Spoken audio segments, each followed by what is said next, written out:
ভালোবাসার বাংলাদেশ।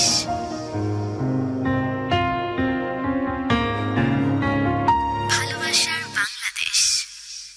স্বাগতম আপনাদের সবাইকে। শুনছেন এই মুহূর্তে ঢাকা এফএম 90.4। শান্ত আপনাদের সঙ্গে জয়েন করে ফেললাম আরো একটা পবিত্র বৃহস্পতিবার। আজকের গেস্ট দীপু, রাইট?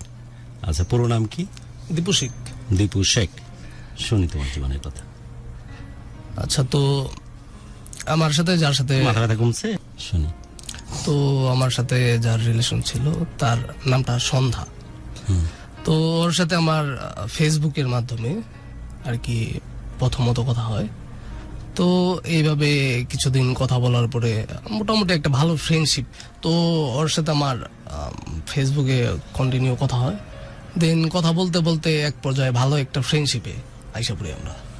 তো এইভাবেই দুজনের সাথে কথা বলতে থাকি, একটা ভালো লাগা তৈরি হয়। তো হঠাৎ একদিন 20 থেকে 25 দিনের মতো কথা হয়েছে, ভালো একটা ফ্রেন্ডশিপ হয়েছে।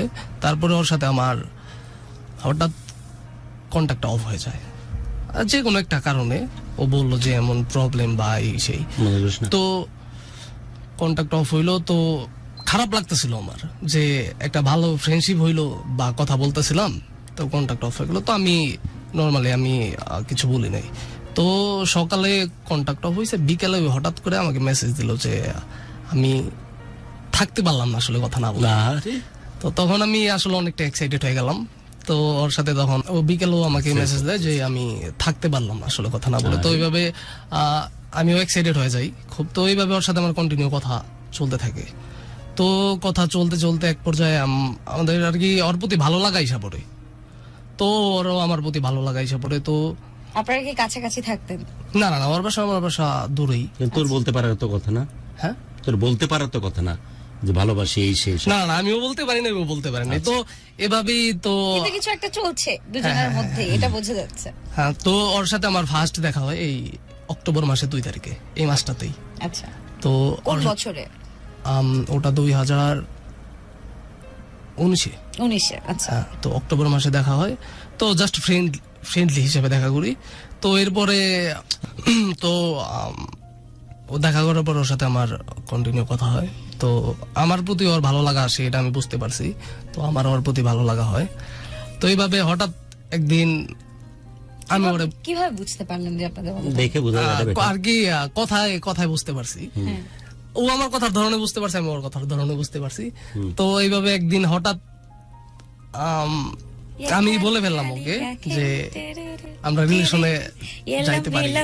ও বললো, তখন ও মন থেকে বলে ফেললো যে ঠিক আছে তাহলে যাই, আমারও তোমার ভালো লাগে। তো আমিও বললাম যে আমারও তোমার ভালো লাগে। এটা স্টার্টিং কে দিয়েছিল, তুমি নাকি ও? মানে স্টার্ট কে করেছে, আপনি না ও? তোমার তো করার কথা না। না, আমরা দুজন একসাথেই করছিলাম, একসাথে।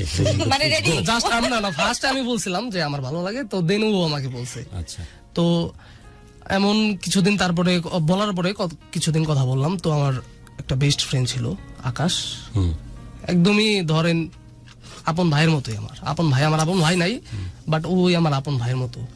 তো আকাশকে বললাম, আকাশ এই অবস্থা, ও তো দেখতেছি আমার আর কি অনেকটা নিজের মনে করে ফেলছে। পরে আকাশ বললো, দীপু তাহলে তুই রিলেশনটা কর। তোমার ভাবনা কি ছিল? আসলে মন থেকে আসছিল নাকি একটা? না, তখন আসলে ওর প্রতি একটা ভালো লাগা ছিল। আচ্ছা, অতটা সিরিয়াস ছিলাম না। পরে আকাশ আমার বললো, বাসা তোমার দোহারে। জি, ওকে। তো আকাশে বললাম যে আকাশ কি করেছে। আকাশ বললো তাহলে রিলেশন কর। পরে ওর সাথে আমি কন্টিনিউ রিলেশন করলাম। তো এইভাবে রিলেশনটা একটা পর্যায়ে কয়েক মাসের ভিতরেই খুব সিরিয়াস হয়ে যায় আমরা। তো এই মাঝখানে আবার আমার ফ্রেন্ড সার্কেল আকাশ। সিরিয়াস এর প্যারামিটারটা কি, মানে কি দেখলে বুঝবো যে সিরিয়াস হয়েছি? আমরাও যদি বুঝি যে এটা সিরিয়াস হইলাম। সিরিয়াসটা বলতে হাত ধরা না, হাত ধরা এইসব না। ফার্স্টে এমন কিছুই ছিল না।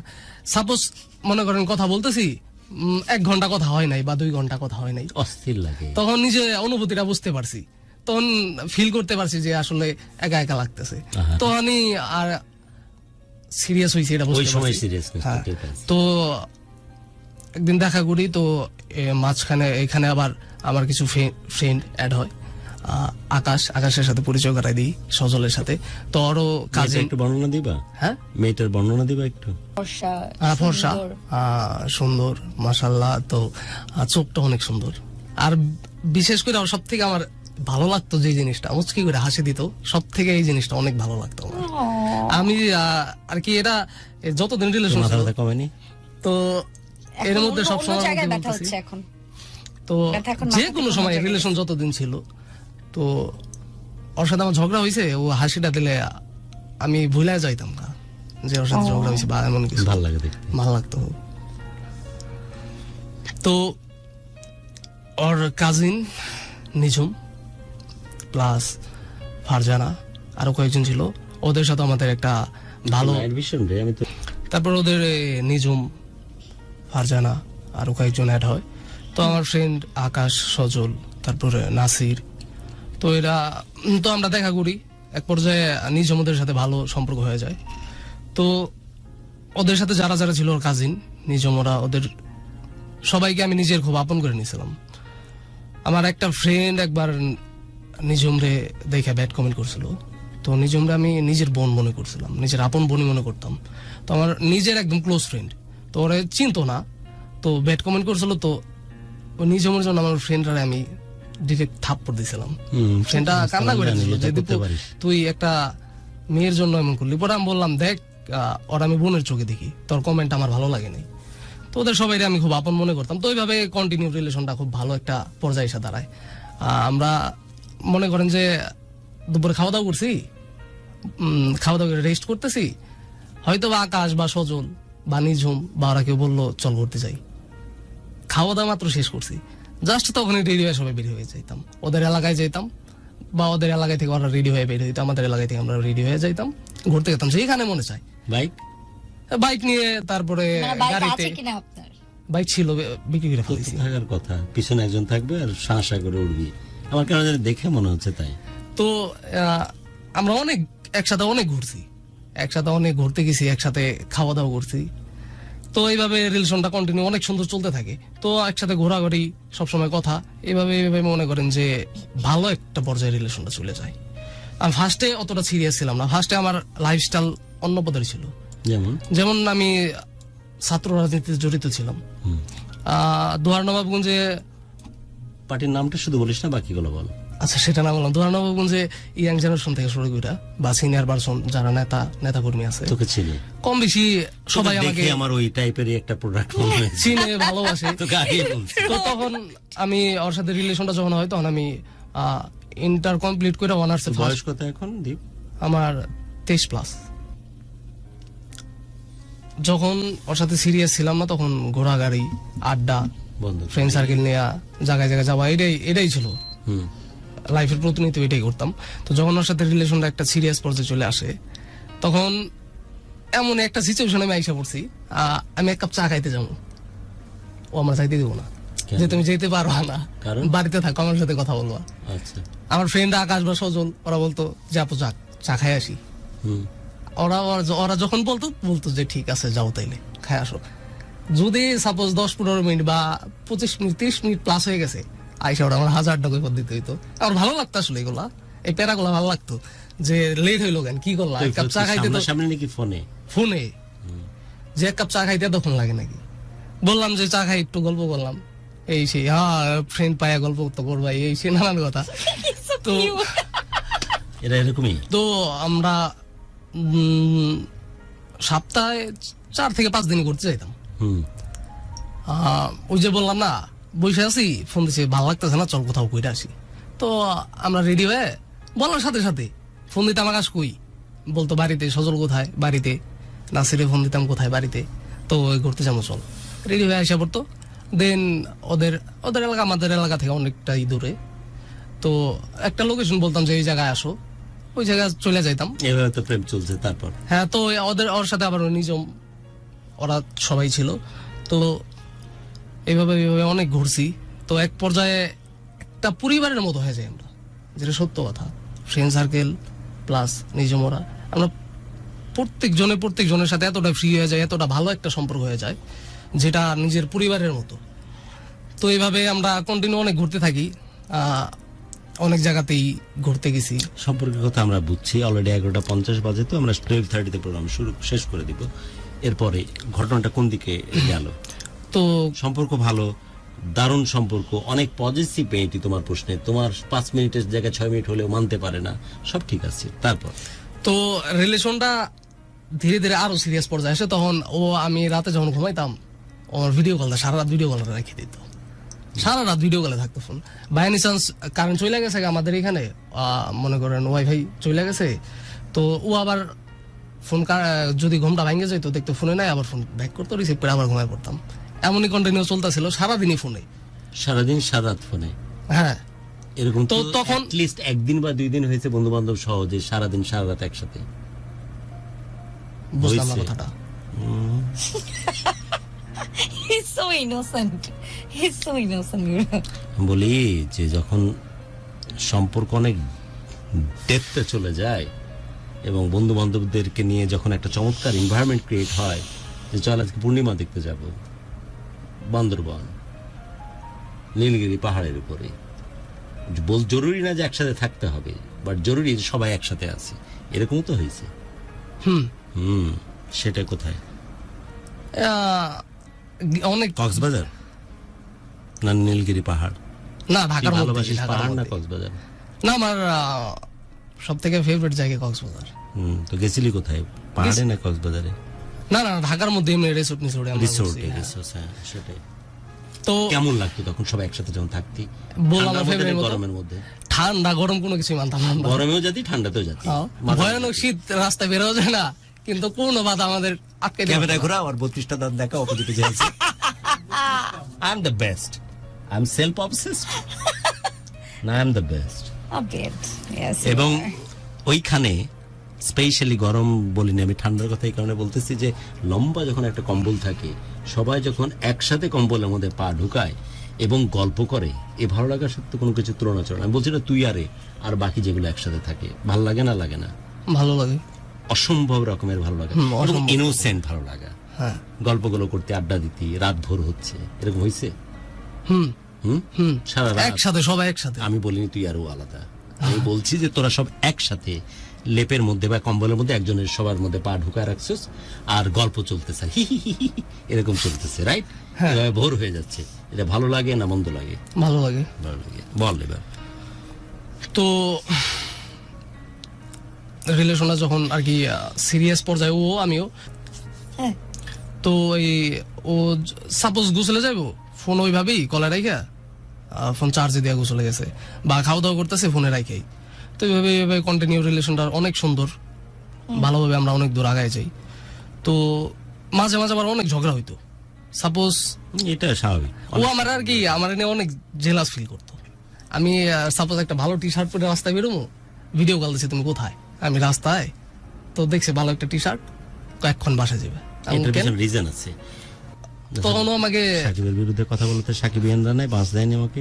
হ্যাঁ তুই বলতে থাক। বলতো বাড়িতে চলে যাও। কেন বাড়িতে যাবো, কেন বাড়িতে যা টি শার্ট চেঞ্জ করো তারপর রাস্তায় বেরোবা।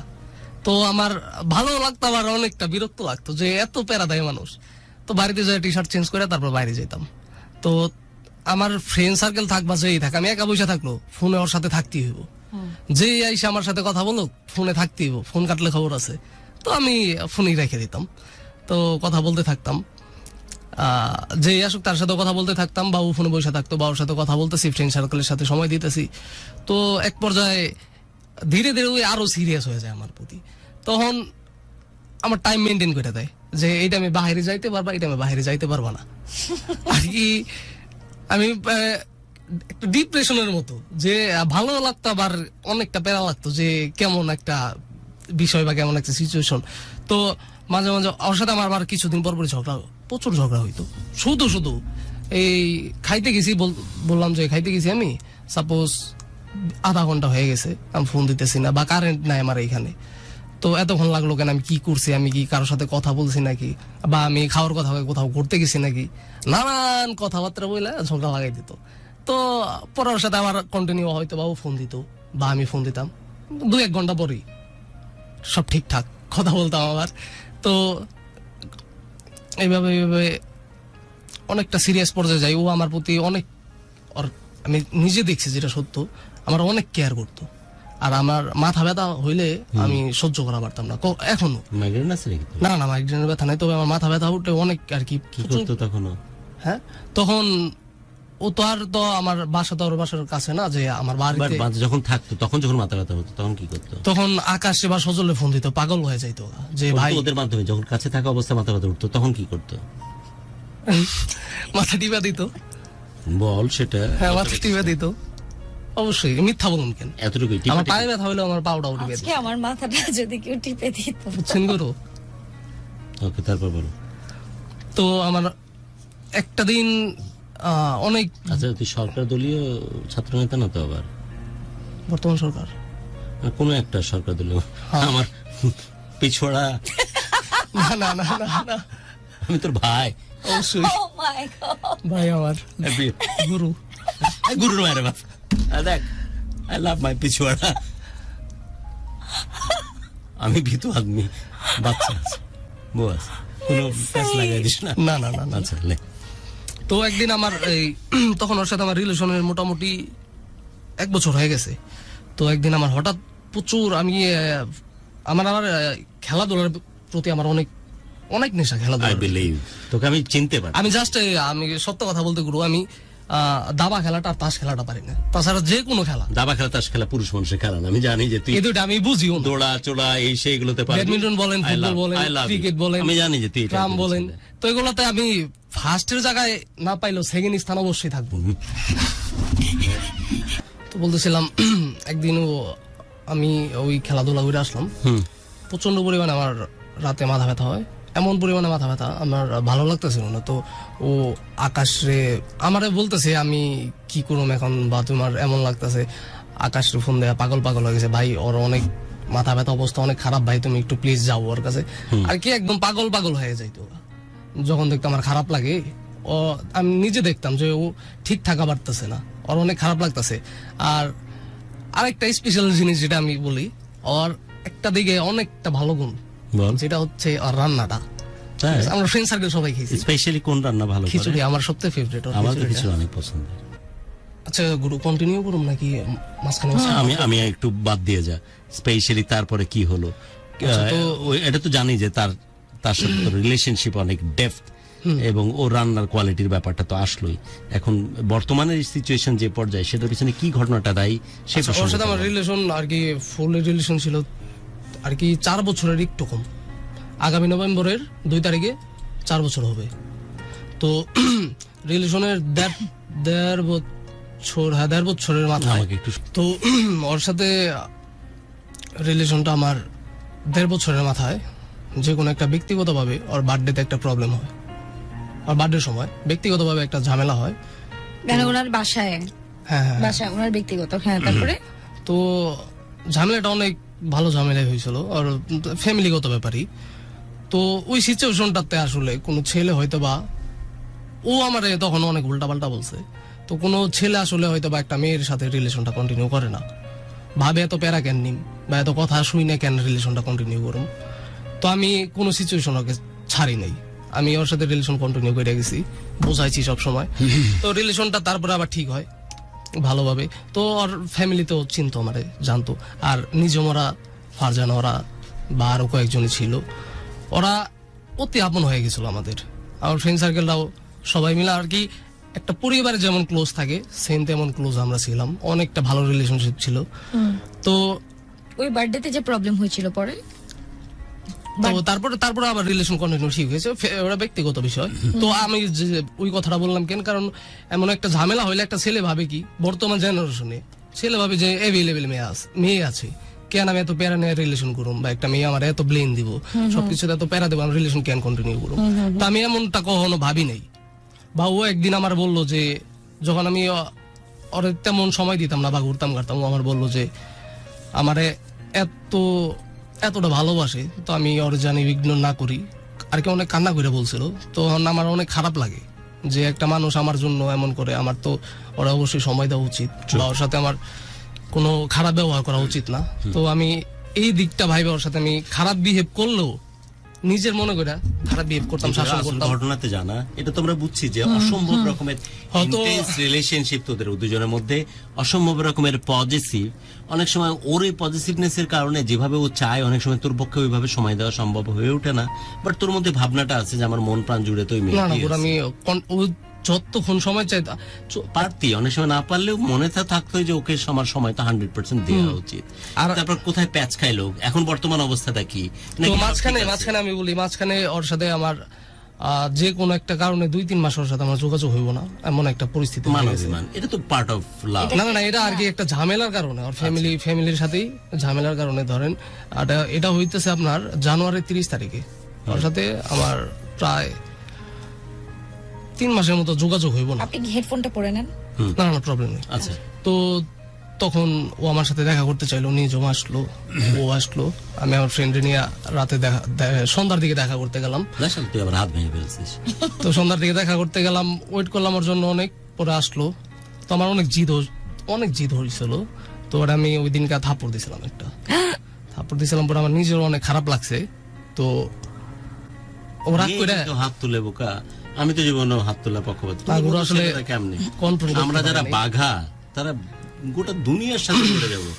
ইভেন আমাদের যখন ব্রেন প্যাচ খাবে, কোন দেশের প্রেসিডেন্টের সাথে প্যাচ লাগলেও কিন্তু তখন পিছায় যাব না। ইট ডাজন্ট মিন যে কোনো মেয়ের সাথে যত অন্যায় করুক আমরা হাত তুলবো। এটা তোর সাথে গেল না। ওকে, না না, পরে তো আমি ওটা আমার তখন সিচুয়েশনটা আমার অনেক আর কি মাথাটা গরম ছিল। তো আমি বুঝতে পারছি, অনেকবার ওরা সরি বলছি।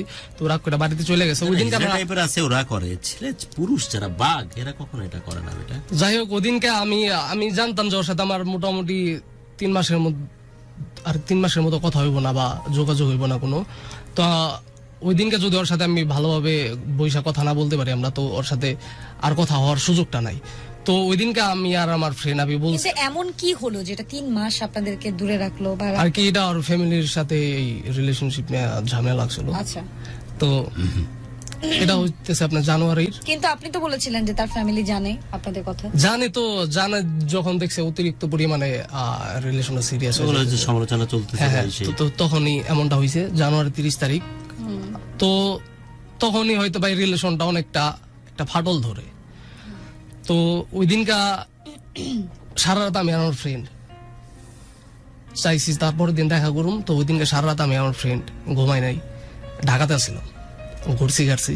তারপরের দিন দেখা করলাম, দেখা কইরা বাড়িতে চলে গেলাম। গুরু আসলে কি ওই দিন ঠিক ওই দিনটা থেকে 30 তারিখ থেকে আমার জীবনটার আমি অসুস্থ মনে করছি, যেটা সত্য কথা। কি হয়েছিল সেদিন? ওর সাথে 2-3 মাসের মতো আমার যোগাযোগ হইব না। তো এমনটা আপনি একটু হেডফোনটা পরেন। একটু পর স্ক্রিনে ভালো লাগে দেখতে।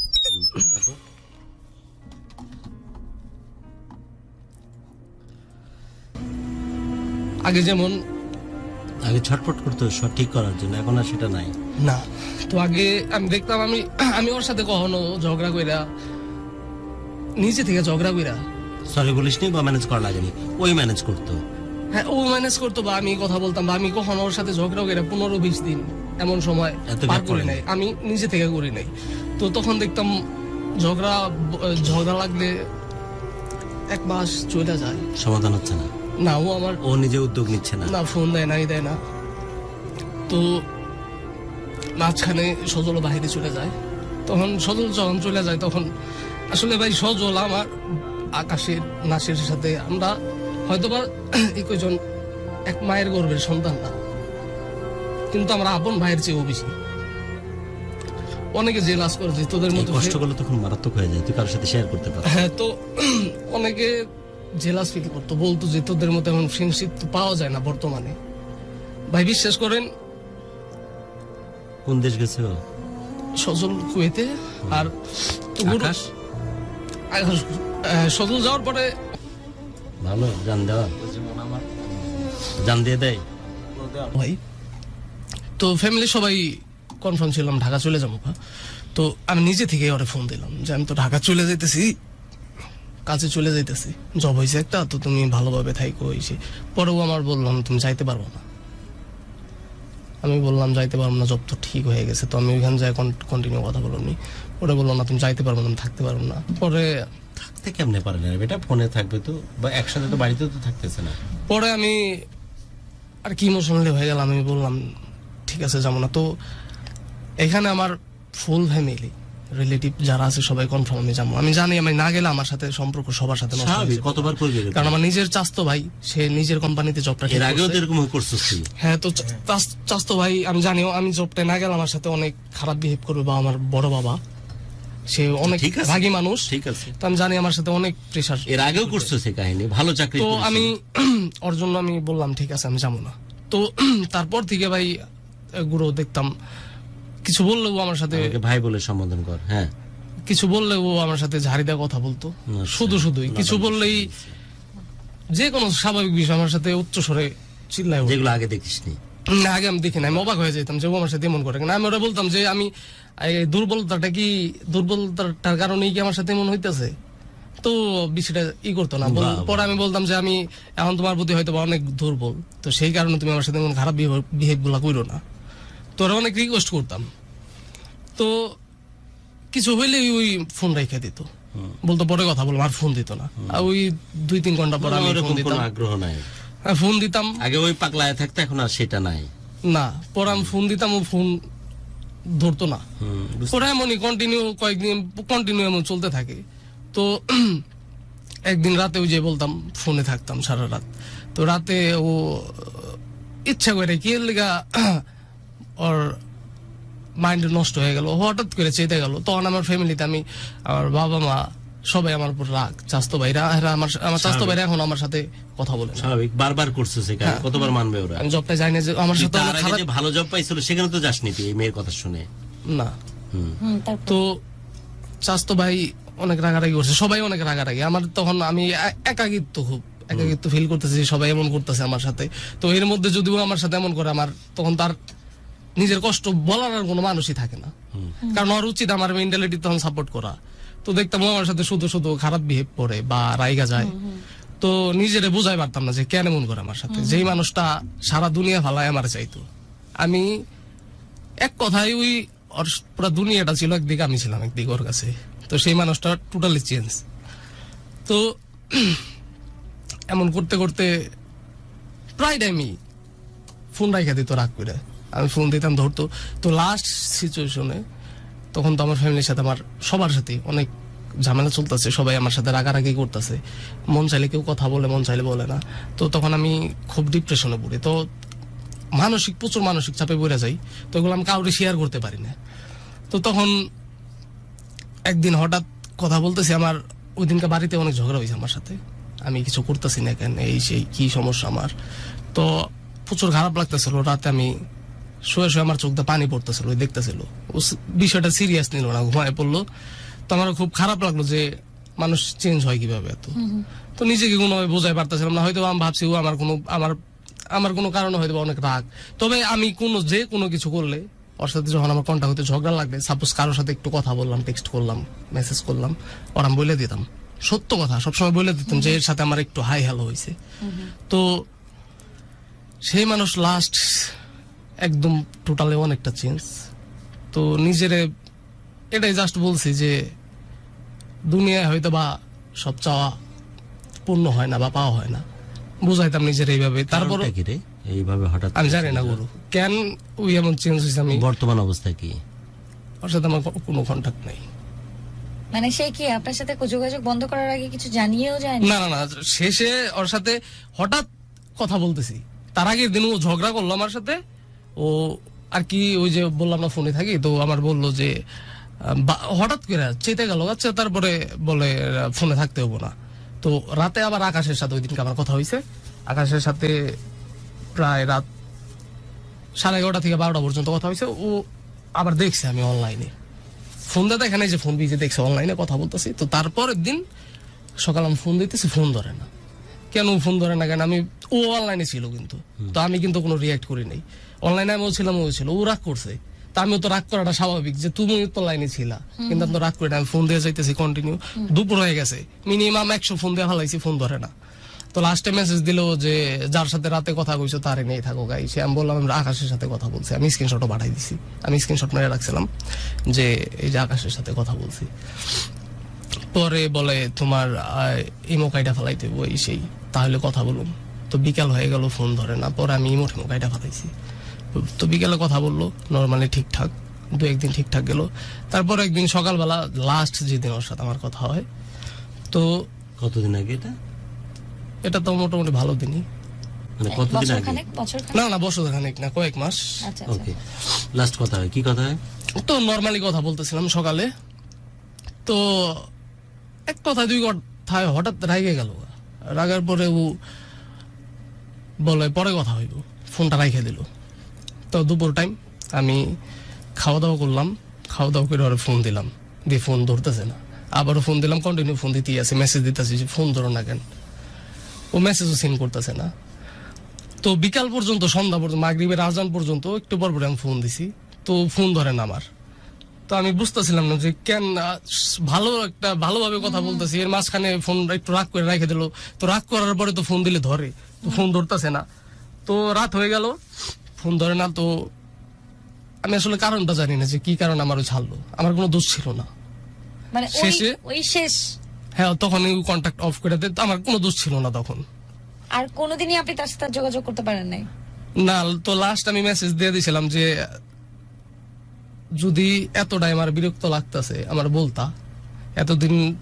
এতদিনের রিলেশন হঠাৎ কতদিনের? এই আগামী মাসের নভেম্বরের 2 তারিখে 4 বছর হইব। ও মাই গশ।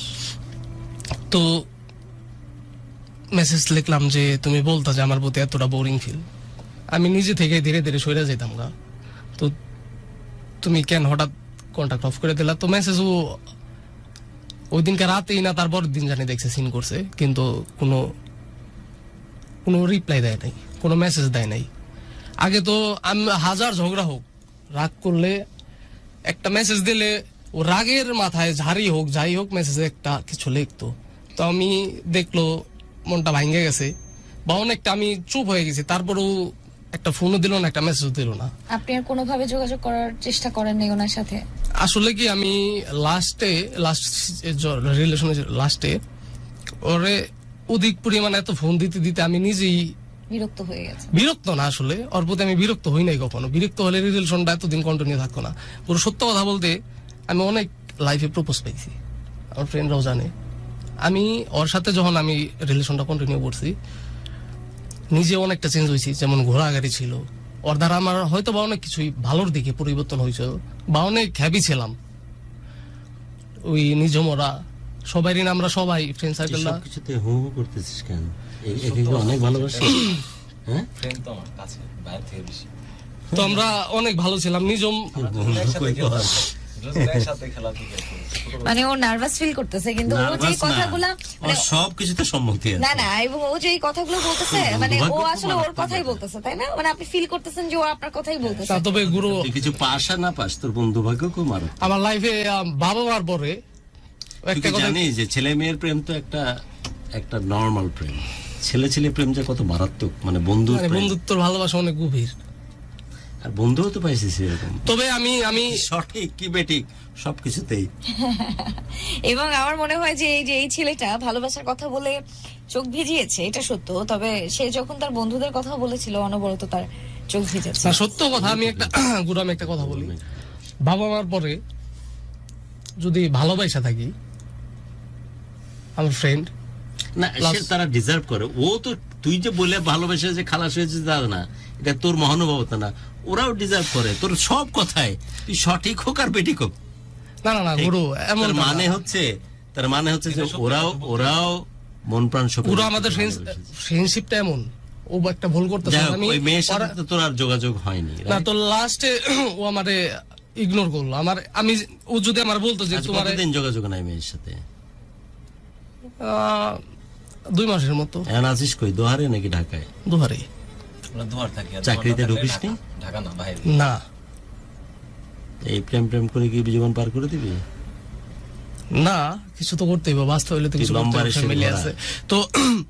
হ্যাঁ, বলছি তুই লম্বা রেশের ঘোড়া, একটা মেয়ের পিছনে গোটা জীবন ষাটি কাপ মাইরা দিস না। আফসোস তো একটাই, কিছু- তারপরে তো কিছু- তার কাছে পেলাম না। কিছু বাঘ থাকে, কিছু এক্সট্রা অর্ডিনারি কালপুরুষ থাকে যারা অনেক দূর পর্যন্ত যাওয়ার ক্ষমতা রাখে। কিন্তু আমি কালকে একটা প্রোগ্রাম হোস্ট করতেছিলাম, আমি প্রতি সপ্তাহে বুধবার এই প্রোগ্রামটা হোস্ট করি, গানের একটা প্রোগ্রাম বাংলা ভিশনে। ছেলেটার নাম হচ্ছে সাগর দেওয়ান। দেওয়ান পরিবার আছে না, গান করে ওরা, ওদেরই উত্তরসূরি সাগর দেওয়ান। এত অদ্ভুত গানের গলা, এত ফ্লেক্সিবিলিটি, কথাবার্তা এত স্মার্টনেস। এক পর্যায়ে আমি ছেলেটাকে বলছিলাম যে বাবজান, তোর মতো এক্সট্রিমলি ট্যালেন্টেড ছেলে তোদের বয়সী, বললাম যে এই ছেলেগুলোকে সামলা রাখা খুব জরুরি। বাবজান একটু আলিয়ার পিছনে দৌড়াস না, তোর গান তোর রক্তে তো এমনি আছে, আর তোর যে ডেলিভারি, তুই যেভাবে কথা বলছিস, তোর যে স্পন্টেনিয়াস অ্যাক্টিভিটি, বাবজান নিজেকে এই জায়গাতে একটু আটকায় রাখিস। তোদের মতো ছেলেরা যারা এই ধরনের কোয়ালিটি রাখে তাদেরকে আবার আটকে রাখাটা খুব টাফ। আমি এই জন্য ওর এক্সাম্পলটা তুললাম। আমি খুব অবাক হচ্ছিলাম, আর খুব ভালো লাগতেছিল ছেলেটাকে আমি উপস্থাপন করতেছিলাম যখন গানের জন্য। কি অদ্ভুত কণ্ঠস্বর এবং কি ফ্লেক্সিবিলিটি, কি স্মার্টনেস তার, লুকটাও তোদের মতো একদম এরকম ধর হালকা পাতলা গড়ন, অসম্ভব সুন্দর দেখতে। মানে সাগর দেয়ান দিয়ে সার্চ দিলে এটা পাবি। আমি উদাহরণটা দিলাম এই কারণে যে তোকে যখন দেখতেছি বা তোদেরকে দেখতেছি আমার ওই ফিলটা আসছে।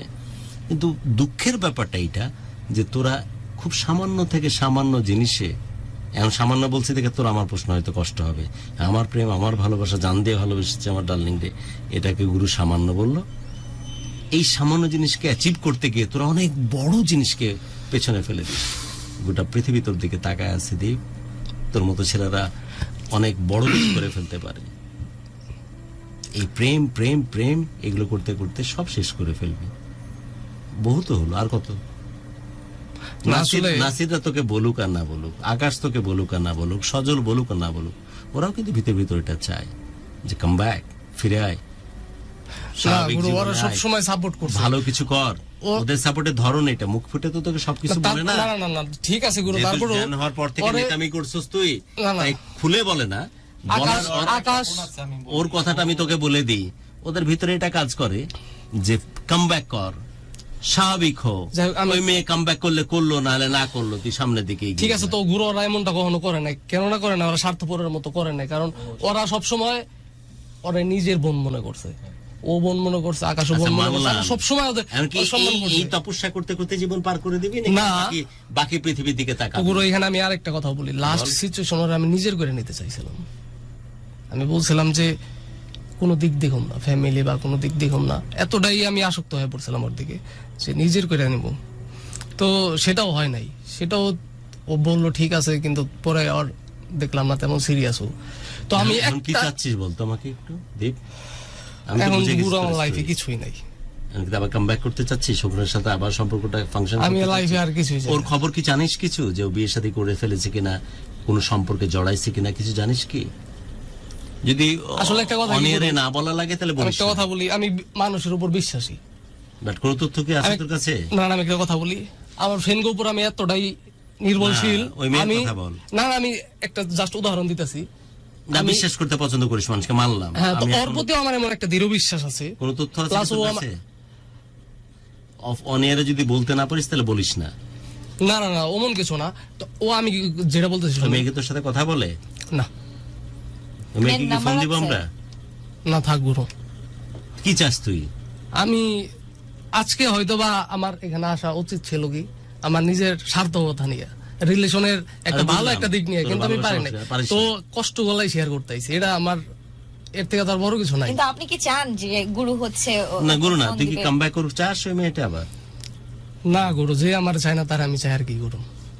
আচ্ছা মানে আচ্ছা, আমি এটাই চাইছিলাম। আমি আসলে তোর জন্য তদবির করতে চাই না, আমি অনেকের জন্য তদবির করছি, এটা জানিস কিনা জানি না, এই প্রোগ্রামে, এবং অনেক সমাধানও করে দিয়েছি গুরু। আমিও নিজের হাত দিয়ে অনেক ফ্রেন্ডশিপে, অনেক তোর মতো বাঘের জন্য আমি চাই না, অনেক ফ্রেন্ড সার্কেল রিলেশন আমি নিজে ঠিক করে দিয়েছি। এই যে আমি যখন ঠিক হয় এখন ফোনে, নিজের রিলেশন ব্যর্থতা, এখন যদি ফোনে ঠিকও হয়, আমি চাই না তোর জন্য, আসলেই চাই না। এই যে কথাটা বললি না, তোর ক্ষেত্রে আমার আন্ডারস্ট্যান্ডিং এরকমই, যে যাকে আমি এভাবে আপন করতে পারিনি, আমাকে পর করে চলে গেছে, এভাবে আপন করা আফসোস একটাই যে আমি সব সময় দেখছি ও আমাকে অনেক চায়, এত মানে আমার, এত সম্মান করে। আমি যদি ওরে বলছি তুমি এখানে বসে থাকবো, বসে থাকবে, সত্য কথা গুরু, আমার অনেক মানছে। আমি ওরে মুখটা যেটা বলতাম সেটাও করতো। সেই মানুষের চেঞ্জটা আসলে আমার মাইনে নেওয়াটা অনেক কষ্ট। ও আপনার তো এমনি তো ওটা গেল, মাইক্রোফোনটা তো শুনলে ট্রান্সলেট নার্ভাস হয়, তুই একটু আগায় দে, আর বাকিটা বলবো। এমনি আমাদের যে এলাকার লোকজন আছে, কেউ কোনো সমস্যায় পড়লে ওইগুলো হেল্প করে দিত। আছে না অনেক মানুষ, আপনি মনে করেন কখনো এটা হচ্ছে দ্বীপের দীপু, হ্যাঁ, দীপুর ওটা একটা ছোটবেলা কোয়ালিটি, থেকে নীতি। না, এটা তো যে একটা বোঝা মানুষ যাচ্ছে। আপনার একটু ভেদালে পড়ছে বা কোনো সমস্যা পড়ছে সেটা ওটা সমাধান সেটা করে দেয়। solve করে ওগুলো দেয়। করে বিধায় তো তোরা ওকে ভাগলার মতো ভালোবাসিস, তাই না? তো গুরু আমার একটা আমি কথা বলি, সুরায় বহুত কিছু করার বাকি আছে তোর জীবনে। না না আমি ওর জন্য দোয়া চাবো সবার লাইফ কাছে। বাদ দিয়ে দিলি, না লাইভ বাদ না, আসলে কি তোর সাথে এটা যায় বেটা? সাগর লিখেছেন ভাইয়ের এই কথাটা ভাল লাগছে পুরো এই যে নাসির বলতে। বলল যে তুই কারো বিপদ কোনো ঝামেলা হলে ঝাঁপায়া পড়িস, বন্ধু বান্ধবরা পাগলের মতো ভালোবাসে, সবাই তোর প্রতি এত অ্যাটাচমেন্ট। তুই ছাত্র পলিটিক্স এর কথা বলছিলি, সবাই বলছিলি যে সবাই এক বাক্যে তোকে পছন্দ করে বা ভালোবাসে বা তোর নামের সম্বন্ধে ওয়াকিবহাল পুরো দোহা। তুই তো বড় মাঠে খেলা লম্বা রেসের ঘোড়া বেটা, এই এক মেয়ে নিয়ে গোটা দুনিয়া বাদ করে দিবি? প্রত্যেকটা মানুষের লাইফে তো একজন লাইফ আন্ডারস্ট্যান্ড বাপ, বাট জীবনে তো অনেকগুলো কালারও থাকে, শুধু তো প্রেম প্রীতি একমাত্র রং না জীবনের, Right. অনেকগুলো রং দিয়ে তো একটা জীবন, রাইট? যেখানে বন্ধুত্ব আছে, বাবা মার প্রতি অ্যাটাচমেন্ট আছে, দেশের প্রতি কন্ট্রিবিউশন আছে, মানুষকে ভালোবাসা আছে, আল্লাহ রাব্বুল আলামিনের সাথে একটা ফানাফিল্লা, একটা দুই সত্তার মিলেমিশে একাকার হওয়ার একটা সম্পর্কের ব্যাপার আছে, নাকি শুধু প্রীতি আছে? না, তাইলে তবে ভালোবাসাটা তো গুরু সর্বক্ষেত্রে বিরাজমান। আন্ডারস্ট্যান্ড সৃষ্টিকর্তাকে পাইতে হইলো ভালোবাসতে হইলো। আন্ডারস্ট্যান্ড, বাট এই ভালোবাসার এই রংগুলোকেও তো তোকে মেনটেন করতে হবে। ঠিক আছে। আল্লাহ তো তোকে কোয়ালিটি দিয়েছে বিধায় নাসির বলতেছে যে ওর এই কোয়ালিটি আছে যে সবাই ওকে পছন্দ করে আর সবকিছুতে ঝাঁপায় পড়ে। সবাই কি সবকিছুতে ঝাঁপায় পড়ে? হ্যাঁ, এ তো বাংলাদেশ এখন একটা দ্বিচারিতা একটা জাতির নাম, যে আমার কাছে যখন প্রবলেম না আসে তার আগ মুহূর্ত কাল পর্যন্ত কোনো প্রবলেম নেই, সে মাথা ব্যথা দেখায় না। এটা জানিস তো? এখানে তোর মতো কিছু পাগল আছে যারা বিভিন্ন মানুষের প্রবলেম দেখলে ঝাঁপায় পড়ে। এগুলো করবি না শুধু একটা মেয়েতে লাইফ বাদ করে দিবি? করে না আসলে কি ওর সাথে তুই এরকম ভাবে জীবন পার করে দে। এক এক মচ্ছর এ বাঘা কে হিজড়া বানা দিয়া। না না গুরু, এক ভালোবাসা, এক প্রেম, আর কিছু লাগবে না। না থাক তুই ওটা নিয়ে। তারপরে তো পাইলাম না তারে, কি বললাম গুরু, নিজের কি বোঝাবো? যখন আপনি পাননি নিজের সর্বোচ্চ দিয়েও, সর্বস্বটুকু দিয়েও যখন পাননি, এই মুহূর্তে এসে আপনার অনুভূতি কি? আপনার নিজের জন্য হয়নি? সর্বস্ব না, না, না, সর্বস্ব কখনো দিতে নেই। তোর যেটা ব্যাপার ঘটছে সেটা হচ্ছে পরিষ্কার ভাবে বুঝিয়ে দেওয়া যে অভিযোগ করলে অনেক অভিযোগ কি করতে পারে, I am the কিন্তু person, করুম না। আমি দীপ তোমার জন্য গ্যারান্টেড একটা প্রোডাক্ট, কাউকে গ্যারান্টি দিতে নেই। তবে কষ্ট একটাই, আর আমি দেখছি ও সব সময় আমার জন্য এত পাগল, এত মানে আমার, সেই মানুষ কিভাবে চেঞ্জ হয় এটাই নিজের, আমি জাস্ট এই কষ্ট গুলো আমার ভিতরে কাজ করে, আর কিছুই না। আমি চাইলে তো এখন অনেকগুলা রিলেশন করে আর বলতে পারি, ফ্রেন্ড সার্কেলের মতো আগের লাইফটা কইরা ঘোরাঘুরি করে আর বলতে পারি। এখন প্রবলেমটা তো সেখানেই দি। প্রবলেম হচ্ছে যে এই যে এতক্ষণ আপনি কথাগুলো বললেন, এখন আপনি গুরুর কথাটা শুনেন, গুরু কি বলতে চায়। জীবন কি শুধু এখানেই স্টাক হয়ে থাকবে না আপনার? না না না, যে আপনি এক জায়গায় স্টাক হয়ে থাকবেন এবং এরকম অন্ধের মতো পাগলের মতো খুঁজতে থাকবেন যে কেন সে আমাকে রেখে চলে গেল, নাকি আপনি জীবনে আগে বাড়বেন? কোনটা? অবশ্যই আগে তো বাড়তে হবে। হ্যাঁ, যেহেতু তাহলে গুরু কি family বলে আছে, শোনেন। বাবা আছে। তাহলে গুরুর কথা মনোযোগ তো দিয়ে গুরু, আমি শোনেন। কি এই প্রত্যেকটা রিলেশন যারা করে তাদের নিয়ে 2 মিনিট কথা বলতে পারি? কল দেখি।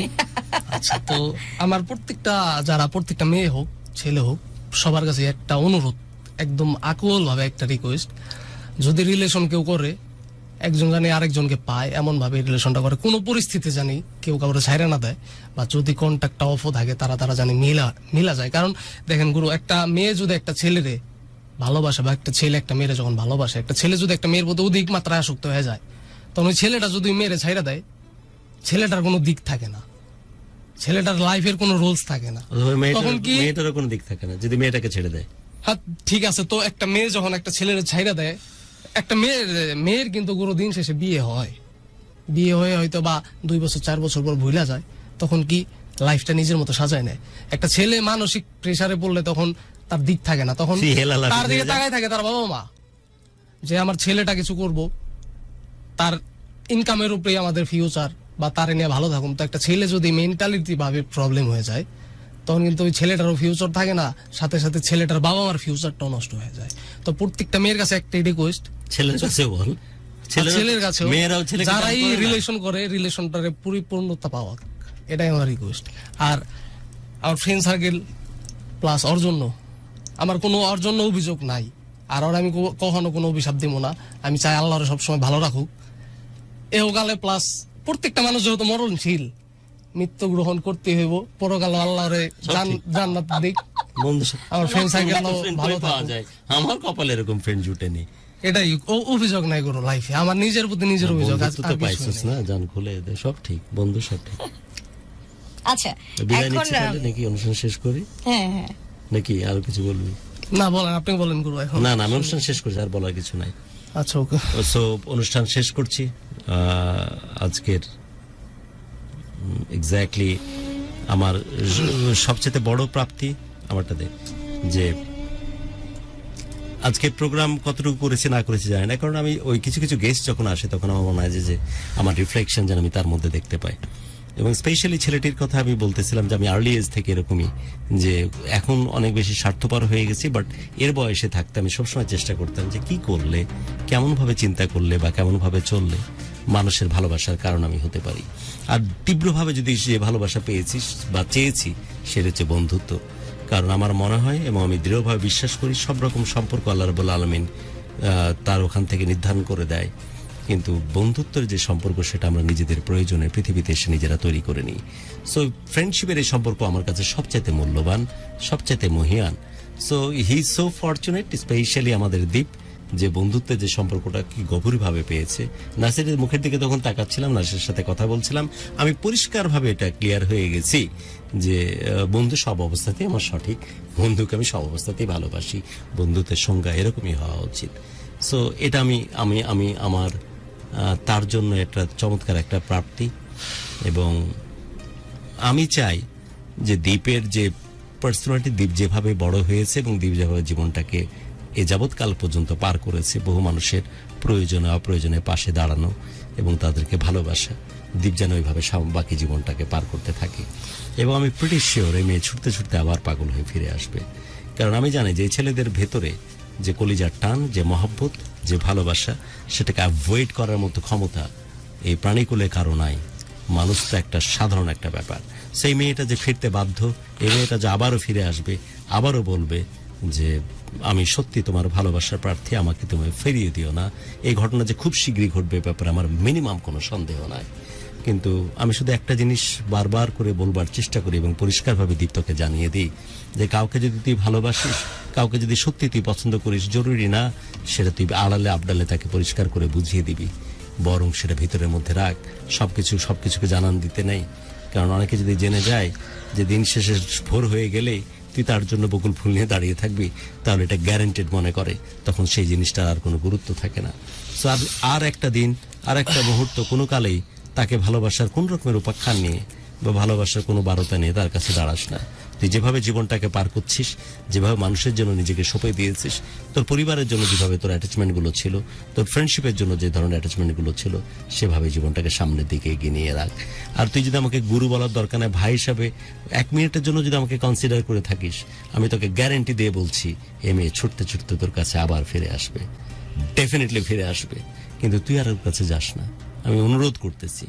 আজ অনেকে হাজারো মানুষ আমাদের সাথে কানেক্টেড আছে, তাদেরকে হাজির নাজির জেনে তাদেরকে সামনে রেখে তোর কাছ থেকে আমি কথা নিচ্ছি, যারা একটা দিন, একটা সেকেন্ডের জন্য হলো তোর যদি ভিতরে ভিতরে তুই কুকড়ায় যাস, তোর কলিজা যদি ব্লাস্টও হয়ে যায়, তোর ভেতর যদি একদম শেষও হয়ে যায়, অন্তরের ভেতর যদি রক্তক্ষরণ হয়, তোর যদি জীবনটাকে মনে হয় যে এক্ষুনি নিঃশেষ করে দিব, তাও ওই মেয়েটির জন্য কোনোভাবেই তুই কোনো আবেদন, মেয়েটির জন্য দুর্বলতা মিনিমাম ভাবে প্রকাশ করিস না। এই পৌরুষত্বের পর লানত, যে পুরুষ নিজের এই কন্ট্রোলটাকে কন্ট্রোলের মধ্যে রাখতে পারে না, নিজেকে দুর্বল করে দিয়ে মেয়েটার কাছে বারবার আশ্রয় পড়ে, সেই পুরুষত্ব নিঃসন্দেহাতীত ভাবে তোর পার্সোনালিটির সাথে যায় না। এরকম হিজড়া পার্সোনালিটি কোনোভাবেই তোকে দেখে আমার মনে হয়নি, নাহলে আমি বলতাম না যে আমার 23 বছরের এহতেশাম আমার মনে হয় দ্বীপের মতোই হতো। আমি হয়তো কখনো ভালো এতেশাম ছিলাম, মন্দ এতেশাম ছিলাম, কিন্তু এরকম দুর্বল চিত্রের হিজড়া এতেশাম কখনো ছিলাম না। সেজন্য বলতেছি, আর যাই করিস, নিজের এই কষ্ট নিজের মধ্যে রাখ, নিজের ইমোশন নিজের মধ্যে রাখ। একটা সেকেন্ডের জন্য এটা আর প্রকাশ করার সুযোগ কোনোদিন কাউকে কোনোভাবে দিস না, ইভেন বন্ধু বান্ধবকেও না, কোনোভাবেই না। এটা তোর কষ্ট, তোর দুঃখ, তোর পেন তোর মধ্যে রাখ। কথা যদি বলতে হয় আকাশের সাথে বল, কথা বলতে হয় আল্লাহ রাব্বুল আলামিনের সাথে বল, কিন্তু কেউ যেন সেটার প্রকাশ না পায়। আর আমি তোকে গ্যারান্টি দিয়ে বললাম, 1 সেকেন্ডের জন্য তুই আমাকে যদি বড় ভাই হিসেবে কনসিডার করে রাখিস, তাহলে বলে রাখলাম, শি উইল কাম ব্যাক। কিন্তু আমি এর মানে এটাও চাচ্ছি না যে ওর সাথে তুই প্যাচ খেয়ে যায়, আবার সম্পর্কে জড়ায় পড়, আবার ঘুরতে থাক। কারণ এই প্রতিদিন আজ সূর্য উঠলো কালকে অমাবস্যা, এই সম্পর্কের কোনো মানে হয় না। এটা দিয়ে জীবন চলে না। এটা দিয়ে কিছুদিন ভালো থাকা যায়, মন্দ থাকা যায়, কিন্তু এটা দিয়ে জীবন চলে না। এমন মানুষকে তো গ্যারেন্টি পাবি কিভাবে যে তার ওরসে, তার পেটে তোর গর্বিত সন্তান জন্ম হবে? এগুলোই যদি চলতে থাকে তাহলে তোর সংসার কিভাবে সামনের দিকে এগিয়ে যাবে? তোর বাচ্চা কাচ্চা কিভাবে মানুষ হবে? নাকি এগুলোর মধ্যে দিয়ে মানুষ হবে? তাহলে তো অসুস্থ পরিবার হয়ে যাবে। তোর বাবা মা তো তোকে অসুস্থ পরিবারে জন্ম দেয়নি। সো এরকম ধরনের পার্টনারকে কোনোভাবেই বৈবাহিক সম্পর্কের জন্য আবার সিলেকশন করার ব্যাপারে ভাবনার সুযোগ আছে। তবে হ্যাঁ, সবকিছুকে ভুলে একদম সবকিছুকে বাইপাস করে দিয়ে সত্যিকার অর্থে এত ভালোবাসা তো প্রীতিরও প্রয়োজন নাই, কিন্তু এরকম একটা ঠেহরাও, এরকম একটা পার্সোনালিটি নিয়ে যদি ফিরে আসে এবং জীবনের শেষ দিন পর্যন্ত হাতে হাত রাখা, তোমার কলিজা মাথা হচ্ছে টিপে দিব, ওই নাসিরকে পাঠাও, অমুক পাঠাও, এত নটানকে প্রয়োজন নাই, কিন্তু জীবনের শেষ দিন পর্যন্ত হাতটা ছাড়বো না, এই এই এই অধ্যাবসায়, এই ইন্টেন্সিটি নিয়ে যদি সম্পর্কটা থাকে, আর যদি বলে যে বুড়া হয়ে গেছি, 85 চলে এজ তোর, আর এজ চলে 80, তখনও যেন থরথর করতে করতে বলে যে দীপ তোর হাত ধরে আর একটা বেলা যদি বাঁচতে পারতাম, আর একটা মুহূর্ত যদি বাঁচতে পারতাম, তাহলে আমার জীবন সত্যিকার অর্থে সফল হয়ে যেত। এরকম সম্পর্কের স্বপ্ন আমি দেখি তোর ক্ষেত্রে। এবং তোর যে বউ হবে, তুই আমার ছোট ভাই যদি হোস, তাহলে আমার বৌমা এরকম হোক, আমি এরকম স্বপ্ন দেখি, সেটা যেই হোক। কিন্তু ওই প্রীতির কোনো প্রয়োজন নাই। জান তোমার পা ব্যথা করতেছি, টিপে দিই, ওই টিপির বাইরে বাপ। বাট আমি ওই সম্পর্কের স্বপ্ন দেখি জীবনের শেষ মুহূর্তে কাল পর্যন্ত যে হাত ছাড়বে না, যে কোনো মুহূর্তে ভালো অথবা মন্দতে তোর সাথে আঠার মতো আটকায় থাকবে এবং বলবে যে তোর সাথে আমি বুড়ো হতে চাই, তোর সাথে আমি জীবনের স্বাদ শেষ করতে চাই, তোর সাথে আমি গোটা পৃথিবীকে এক্সপ্লোর করতে চাই। এই সম্পর্কের স্বপ্ন তোর জন্য দেখি। এরা হচ্ছে সত্যিকার অর্থে বৈবাহিক সম্পর্কে। এখন তো সম্পর্ক, প্রেমের সম্পর্ক সময় তোর প্রায় শেষ হয়ে আসলো। বৈবাহিক সম্পর্কে একটা মানুষের পার্টনারের স্বরূপ, একটা মানুষের পার্টনারের রূপ এমনই হওয়া উচিত, তার গর্ভেই তোর সন্তান হওয়া উচিত, তার গর্ভে তোর স্পার্ম যাবে, না হলে তার গর্ভে তার স্পার্ম যাওয়া উচিত না, নাহলে অসুস্থ সন্তান হিসেবে জন্ম নেবে। তুই তো অসুস্থ পরিবারে জন্ম নিয়েছিস নাকি? তুই এরকম পরিবারে তোর সন্তানকে জন্ম দিস না। আমি কি বুঝাতে পারছি নাকি পারিনি? ভালো থাক, অনেক দোয়া তোর জন্য। আর আজকের প্রোগ্রাম আমার জন্য অনেক শান্তির, কারণ আমি এমন একজনকে নিয়ে আমার প্রোগ্রাম করলাম। এটা মাঝে মাঝে হয় আমার প্রোগ্রামে, প্রায়শই খুব ইন্টারন্যাশনাল একটা রেগুলার ইন্টারভেলের পর এরকম গেস্ট পেয়ে যায়, তখন আমি বলি যে এটা আমার মতো। তো তোকে দেখে তো আমি তোর প্রেমে পড়েছিলামই, যখন আমি ফেসবুকে তোকে দেখি আর তোর সাথে কথা বলতে গিয়ে মনে হয়েছে যে 23 বছরের এদের সামনে এরকমই ছিল। কিন্তু আমি এভাবে ইমোশন এক্সপ্লোর করতাম না, যাতে করে আমাকে কেউ সুযোগ নিতে পারে। এটাকে তুই আটকাতে শিখ। ক্লিয়ার? ভালো থাকিস, তোর জন্য অনেক দোয়া, আর সবার জন্য দোয়া। প্রত্যেকটি প্রাণ ভরে উঠুক ভালো লাগা নিয়ে, আর প্রত্যেক হৃদয় শাসিত হোক শুধুই ভালোবাসা দেন। আসিফ, ভালো থাকিস ভাই, আমার অসম্ভব ভালো লাগছে, কারণ আমি ফ্রেন্ডশিপের বড় বেশি কাঙ্গাল। তুই যেভাবে বন্ধু হিসাবে বন্ধুদের পাশে থাকতে পারিস, it's a very good thing. ভালো থাকিস। কিছু বলার আছে আমাকে? ওকে, আল্লাহ হাফেজ, টেক কেয়ার। অলরাইট, দেখতে দেখতে আমরা আমাদের আজকের আয়োজনের এই সামনে আছি, মানে আজকের আয়োজনের একদম শেষে আছি, এবং আজকের আয়োজন আমরা এখন শেষ করব। আজকে আমাদের সঙ্গে ছিলেন দীপ, যিনি আসলে দোহার থেকে এসেছেন এবং যার গল্পটা আমরা আসলে শুনলাম, এবং গুরু নিজেও অনেক সাজেশন আসলে দিয়েছে দীপকে দেখে। যেটা গুরু বলল যে অনেক ইমোশনাল, অনেক আনস্টেডি, যেহেতু বয়স অনেক কম, তাই ইমোশনকে কন্ট্রোল করার যে ব্যাপারটা আছে সেটা আসলে দীপের মধ্যে নেই। তবে দীপ ভেতরে বাহিরে আসলে একই রকম, এটা কিন্তু বোঝা যায় যে সে আসলে he is very innocent by his heart, এবং দ্যাটস ওয়াই আসলে মোস্ট অফ দ্য টাইম আমরা যখন মানে ভেতরে বাহিরে একই রকম থাকি, তখন আসলে আমরা ইমোশনটাকে লুকিয়ে রাখতে পারি না। But at the same time যারা আছেন, আমি দেখছিলাম কমেন্ট সেকশনে অনেকেই বলছিলেন যে গুরু কেন কিছু বলছে না, গুরু কিন্তু তার গুরুর কথা, মানে গুরুর যে কথাটা আছে সেটা জানান দিয়েই দিয়েছে দীপকে। এবং দীপের যে শেষ মুহূর্তে যে কথাটা ছিল সেটা হচ্ছে যে আমি আর আসলে ওর কাছে ফেরত যেতে চাই না, এত কষ্ট করেও যাকে পেলাম না আমি আর যেতে চাই না, কারণ কষ্টের যতটুকু আমার সহ্য করার ছিল তার চেয়ে অধিক আমি সহ্য করে নিয়েছি, আর আমি আসলে ফেরত যেতে চাই না। তবে আপনাদের উদ্দেশ্যে আমি একটা ছোট কথা বলতে চাই, সেটা হচ্ছে যে আমাদের মধ্যে এরকম অনেকেই আছি যারা আসলে আমরা ভালোবেসে বা ভালোবাসায় এত বেশি আসক্ত হয়ে পড়ি, এত বেশি ডুবে যাই, পরিবার কিংবা প্রিয়জন বা পরিজনদের ক্ষেত্রেও যে আমাদের কিছু দায়িত্ব থাকে, কিছু কর্তব্য থাকে, সেগুলো আসলে আমরা ভুলে যাই। নিজেদেরকে বিলীন করে দিয়ে, নিজেদেরকে উজাড় করে দিয়ে আমরা একটা জায়গাতে স্টাক হয়ে থাকি। দিন শেষে যে কষ্টটা আমরা পাই, দিন শেষে যে আমরা মানে যন্ত্রণাটা পাই, সেই যন্ত্রণাটা আসলে দেখার মতো কেউ থাকে না। তো এই জন্য আমি বলবো যে কাউকে ভালোবাসেন, এটা যথেষ্ট কি বলবো, মানে অনেক দরকারি একটা বিষয় ভালোবাসাটা। তবে এমন ভালোবাসবেন না কাউকে যেটাতে আসলে আপনার আশেপাশে সমস্ত কিছু অন্ধ হয়ে যায়, আপনি অন্ধ হয়ে যান এবং আপনি বুঝতে না পারেন যে ভালো কোনটা মন্দ কোনটা। আজকে যদি দীপের ক্ষেত্রে, দীপের ভুলটা নিয়েই আপনাদেরকে বোঝায়, আজকে যদি দীপু এই কাজটা করতো, তার বাবা মা, তার কাজিন তার জন্য যে জবের অফারটা নিয়ে এসছে সেটা যদি দীপু করতো, তাহলে হয়তো এতদিনে সেই মেয়ের ভূত তার মাথা থেকে উতরে যেত, সে ক্যারিয়ারে সেটেল হতো, সে লাইফে আগাতো এবং সে তার পরিবারের প্রতি যে দায়িত্বটুকু আছে, যে দায়িত্বগুলো ছিল, সেগুলোকে সম্পন্ন করতে পারতো। এখন পরিশেষে দীপের কাছে কি আছে? কিছুই না, না আছে ভালোবাসা, না আছে পরিবারের সম্মান। তাই এমন ভাবে কোনো জায়গায় ইনভলভ হবেন না যেই জায়গাটাতে নিজের আসলে দায়িত্বগুলোকে অবহেলা করতে হয়। এটা তো আমার তরফ থেকে একটা লেসন ছিল। আর আজকে হচ্ছে গিয়ে বৃহস্পতিবার, মানে আমরা আসলে টাইমের দিক থেকে চিন্তা করতে গেলে কিন্তু শুক্রবার আছি। আর এই ছুটির দিনটা পরিবার পরিজনদের সাথে দারুণভাবে কাটান, এনজয় করেন অনেক বেশি। এবং ওই যে যেটা বললাম যে সবার ভালোবাসা নিয়ে থাকুন, কারণ জীবনটা অনেক ছোট, তো যতদিন আসলে ভালোবাসায় আষ্টে পৃষ্ঠে থাকা যায়। আজকের মতো আমি শান্ত বিদায় নিচ্ছি। আবারও দেখা হবে, কথা হবে আপনাদের সাথে পরবর্তী ভালোবাসার বাংলাদেশে। আর এছাড়া ঢাকা এফএম এর রেগুলার আয়োজনে তো শান্ত থাকছে। আজকের মতো সাইনিং অফ, সবাইকে শুভরাত্রি।